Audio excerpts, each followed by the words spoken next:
Breakthrough to Mars. A special book project with Create and Learn. By Amelia Wu. Introduction by Bruce Callow. The first successful human landing on Mars is on the horizon and will become a reality in the coming decades. Breakthrough to Mars by Amelia Wu introduces readers to a diverse team of astronauts embarking on a historic mission to Mars. The crew, aboard SpaceX's Starship, faces challenges and unexpected discoveries, including signs of past alien life. As the narrative unfolds, the astronauts explore a Martian cave filled with 5,000-year-old alien artifacts, sparking questions about the mysteries of the Red Planet and the origin of life itself in our solar system. Amelia's story balances scientific exploration, human camaraderie, and unexpected twists, promising an enthralling interstellar journey. She envisions that the first human landing on Mars will take place in 2035. This aspiration is compelling, but achieving a crewed Mars landing by that date remains contingent on overcoming technical, financial, and logistical hurdles. Reading Breakthrough to Mars will convince readers it will happen sooner rather than later. Chapter 1, Meet the Crew. A new and highly trained team is going to space. Their mission is to get to Mars, build a base, and try to find water. They will be the first team to land on Mars. They are calling this undertaking Mission Mars. Getting to Mars will be hard, so they will be using a spaceship called Starship, made by SpaceX. The crew is made up of Ryan, commander/pilot from Whitehorse, Canada. He is the first native Canadian in space, is married and has one child. Next is Amelia, first officer and co-pilot, from Vancouver, Canada. She loves art and drawing as well as many different kinds of architecture. She also helped design the Mars base that the crew will live in. She is married and has 2 children. Cynthia is from Los Angeles, California and is a science officer. She is in charge of finding life on Mars. Cynthia is married and has 1 child. Maria, who is from Chihuahua, Mexico, is the botanist for the mission. She is in charge of caring for the greenhouses and food for the crew. Maria brought along a 4-year-old Chihuahua who is a service dog named Martita. She is married and has 2 children. Next is James. His Chinese name is Yi and he is the chief engineer and is from Taipei, Taiwan. Yi loves reading engineering and rocket design blueprints and manuals. He is married and has 1 child. Last but not least is Matt, who is from Moscow, Russia and is the medical officer for the journey. He likes to play the violin and will be bringing his violin on the trip to play music. And that is our whole crew. This crew will be in space and on Mars for 5 years. They will be building a base and trying to find water on Mars. The proposed launch day is July 21, 2035. Right now it is 2023, so they have a lot of time to prepare. Chapter 2, During the Wait. These astronauts are brave, adventurous, engineering, and persistent. And they are all ready for a great adventure. After waiting for a long time, the launch day was getting closer. During the wait they did a lot of training in NASA buildings. Ryan studied and trained how to be a pilot in Houston. Amelia was helping design the Mars base and training to be a pilot, too. Cynthia was testing her skills and also learning more about finding life on Mars. As for Maria, they sent her to the hardest places to grow food like deserts, and places with little water and a lot of heat.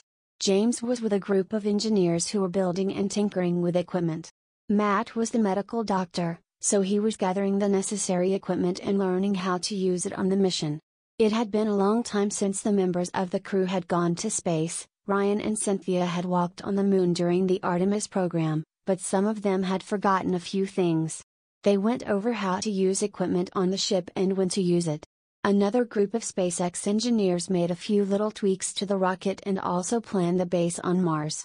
NASA and SpaceX wanted to prepare the Mars base so it could withstand almost anything. The Mars base will be made of concrete, radiation shielding, and lots of types of metal. They sent a supply rocket to Mars 2 years ago. The rocket contained things for the Mars base and backup supplies. The engineers ran into a few problems and hiccups with the crewed mission rocket, like a tiny piece of the engine falling off or something didn't work, but they fixed it. The crew knew there were going to be a lot of people watching the launch on the news, so they were ready. Finally, it was launch day. Chapter 3, Launch and Flight. The crew and the dog silently walked up the stairs and boarded the capsule. They were all a little bit nervous, especially James because he hadn't gone to space as many times as the others. As the crew got into the capsule, they wished each other good luck and they lay down and got into position. 10, 9, 8, 7, 6, 5, 4, 3, 2, 1. Ignition. Blast off. The trip to space was mostly uneventful. They had some bumpy moments, but it was mostly smooth. The crew members that had not been to space in a while just looked outside and admired the view for a little while.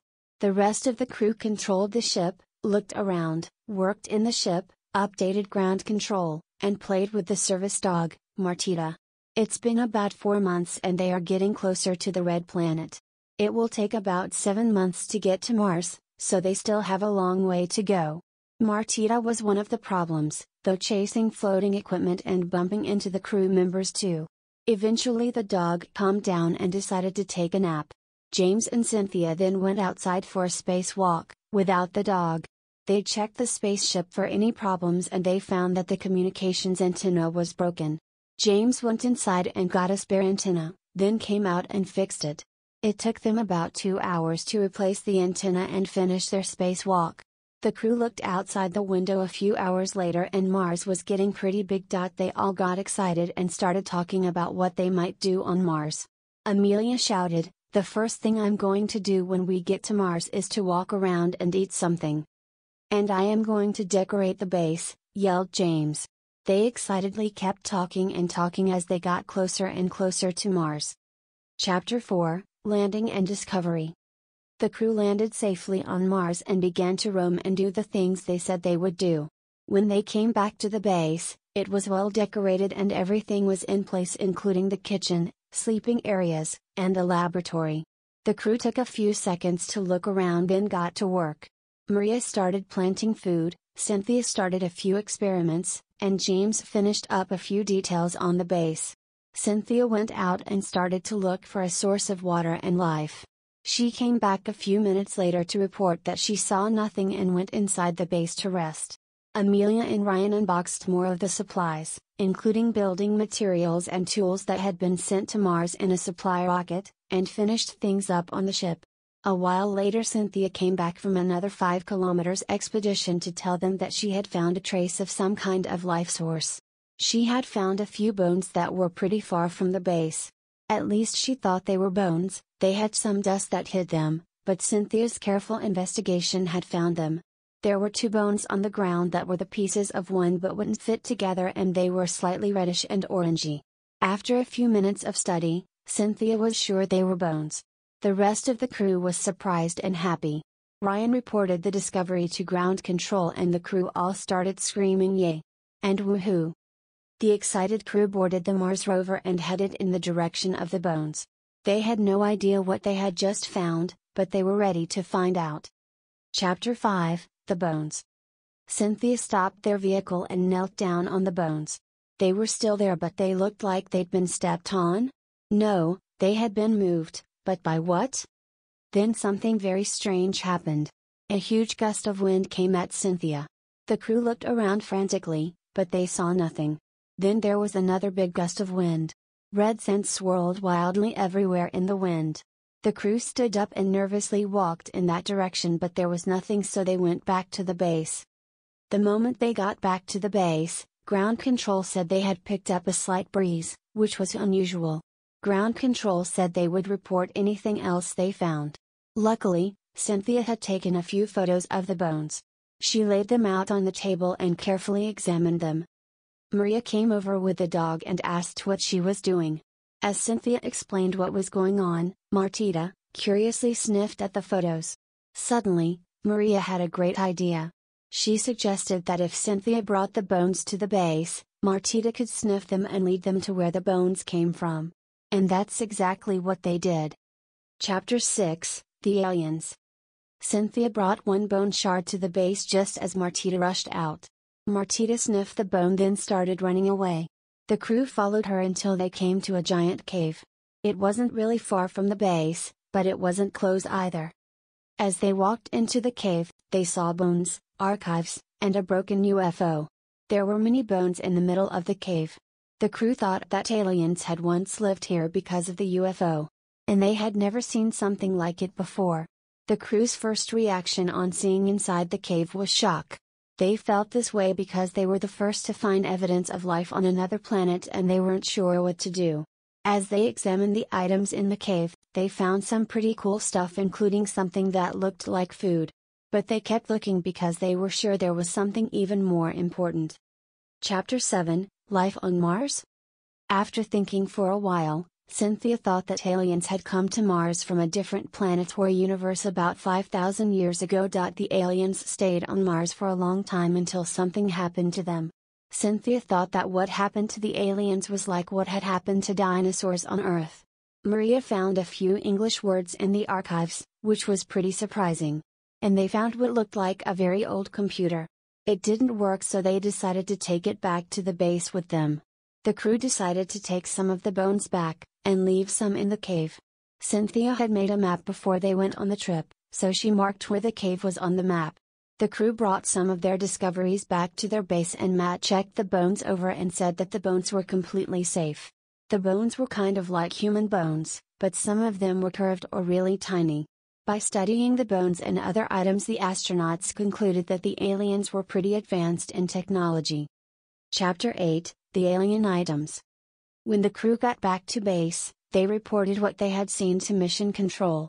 Mission Control was surprised and shocked to learn about the aliens and were very interested in the items the aliens had, especially the archives. James managed to get the old alien computer to start working a bit, but they didn't find much in the computer. Not yet. The trip to Mars was almost over. So the crew started planning and packing for their trip back, which would take about 8 months to get back to Earth. They decided to bring the old computer and archives back to Earth with them and keep the bones in a base on Mars that they would keep track of. They left the UFO in the cave so they could go back to study it any time. Meanwhile, the Chihuahua Martita was enjoying the rest of her time on Mars a lot, jumping happily around in the low gravity and playing in the dust. The crew packed up a lot of equipment and decided to leave the base on Mars with the bones. And soon, they were ready. Chapter 9, Heading Home. The crew boarded the ship and got ready for the long trip back to Earth. Soon, they were back in space, flying away. The crew was happy to get back to Earth but sad to leave Mars, but they were ready. James got the alien computer to work even more and it operated like a normal computer with a few unusual apps. The astronauts couldn't read what the apps were because they were written in some alien language that they couldn't read. Finally, they were home. There were friends and family and other people the crew didn't know that came to greet them and congratulate them.